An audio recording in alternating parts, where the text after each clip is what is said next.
Good morning, world. It is August the 29th, 2014. This is the Eric Goodell Show. I am your host, Eric Goodell. Coming up, some strange spikes seen on the Earth by astronauts. Also, I commend some police chiefs for doing an excellent job in upholding the Constitution of the United States of America. Great job, guys. Also, why the establishment may not be too happy with them about it. According to this article on the Huffington Post, ISS astronauts baffled by strange spikes spotted in Siberia. Astronauts looking down on Earth from the International Space Station in June were left scratching their heads when they spotted a strange pattern of spikes crossing Siberia's Kulunda steppe. Was it the mothership? Has it landed? The astronauts were so puzzled that they called down to Houston to ask for an explanation, according to NASA. Houston, we've got some spikes. But only recently have scientists at the agency's Johnson Space Center been able to explain what astronauts were looking at when they saw the dark green spikes stretching over the rural landscape. The spikes may be a side effect of the region's geology, Live Science reported. Specifically, the darker areas in the image may be forested valleys created by folded surface rocks that lie lower than the surrounding and lighter-toned agricultural land. Well, I don't know, so therefore, it's aliens. The image was captured on June 30, 2014 by the Expedition 40 crew on the International Space Station. I want to give a shout out to the good cops out there, this one in particular, and this one goes out to you, Police Chief James Baer, for calling out corruption in your department. Good job. We need more like you. Why, I bet the headlines will even read, Police Chief Hero James Baer saves the day by calling out corruption in his department, gets gold medal, gets key to the city. What's that? It was barely reported on? Well, what have we got on it? An article on the freethoughtproject.com. New Jersey police officer speaks out against department corruption, gets a gold medal, wait a minute, gets relieved of duties. What? The political interference in the day-to-day operations of the police department is rising to criminal. I'm harassed daily. This article written by Joshua Cook from Freedom Outpost, February 19, 2014. No one owns the chief position. It's not for sale, said acting Bloomfield Police Chief James Baer. The 27-year New Jersey police veteran was speaking at a town council meeting discussing the political corruption he was urged to take part in. Less than 48 hours later, he received a letter from Township Administrator Ted Ehrenberg, relieving him of his duties. In his statement to the council, Baer explained that he had experienced a lot of harassment in his job, causing significant stress. He said, however, that Councilman Carlos Bernard had made repeated offers for the harassment to stop and the position to be made permanent in exchange for favors to Latino policemen. These favors included pushing Latinos forward in line for sergeant's exams, promoting Latinos to detective, and even fixing a parking ticket. He also asked Baer's men to write tickets in his ward. Bernard would follow his requests by saying, I will solidify your position as chief and your problems will go away, said Baer, who emphasized that these requests interfered in a political way with the day-to-day operations of the police force. I am working in a hostile and harassing work environment daily. Because I'm fighting for the citizens of this township, and I'm fighting for the 144 members of this police department. Baer also said Bernard would use the word we to imply he's there on behalf of the whole council. Bernard was not at the council meeting. In his statement, Baer said that the position of police chief belonged to the taxpayers, not to other officials, and that Hispanics are not more important than other minority groups. When Baer was placed on leave, officials, including the mayor, claimed that it was due to concerns over Baer's health. So even the mayor agrees that speaking out on corruption is dangerous to your health.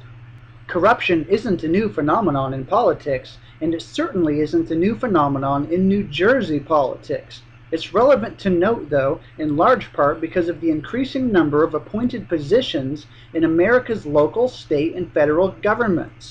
Indeed, UN Agenda 21 specifically advocates the creation of more and more unelected and bureaucratic positions. People in unelected positions report to other officials, many of whom may have agendas, instead of simply to the people. This creates almost inherently corrupt positions, and Baer's suspension shows what can happen to a qualified candidate who doesn't play the game. Baer's experiences should be at the back of every American's mind when they see bureaucracies emerging. Not all law enforcement is appointed or hired. Sheriff is an elected position. Well, that's not disturbing at all. Well, let me call your attention to another police chief worthy of honorable mention who attended a patriotic conference. New Mexico Police Chief Shane Harger attended a conference of Constitutional Sheriffs and Peace Officers Association. So thank you, Shane Harger, for standing up for the Constitution. Certainly this police chief got a Medal of Honor or key to the city or something, right? Let's see that article.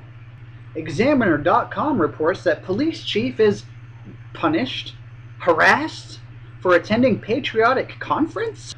What? January 31st, 2014. According to an alert distributed to law enforcement executives and sheriffs on Thursday, a police commanding officer in New Mexico returned to his office after attending a conference in Las Vegas to find he was placed on administrative leave by political leaders in his jurisdiction, according to a former official from the New Jersey State Police.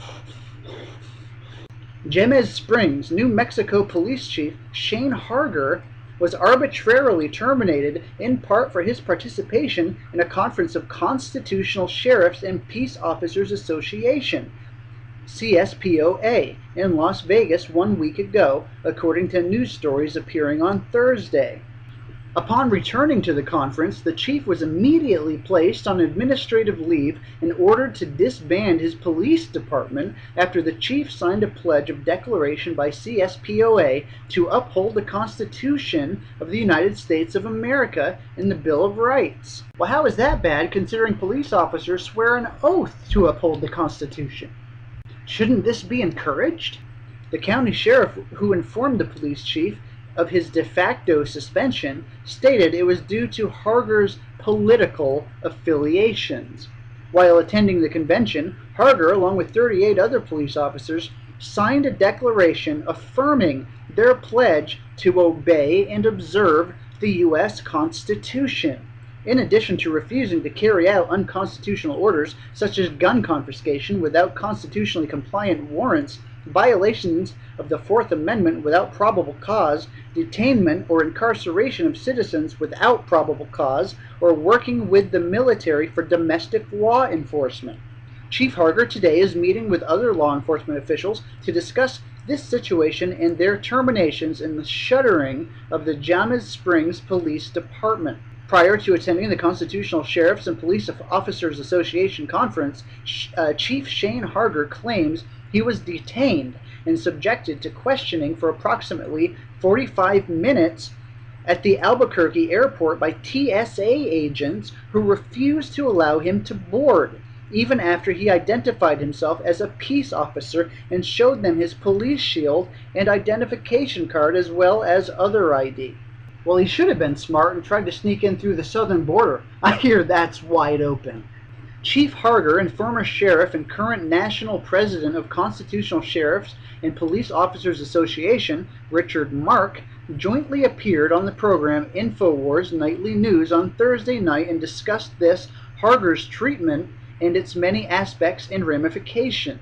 The TSA agents allegedly were made aware of Harger's plans to attend the conference and questioned him extensively about his attendance and other aspects regarding the conference. So I wonder why the establishment would be actively discouraging officers from upholding their oath of office to defend the Constitution. Beats me. Well, that's it for this episode, and as always, if you enjoyed, please like and subscribe, and I will see you on the flip side.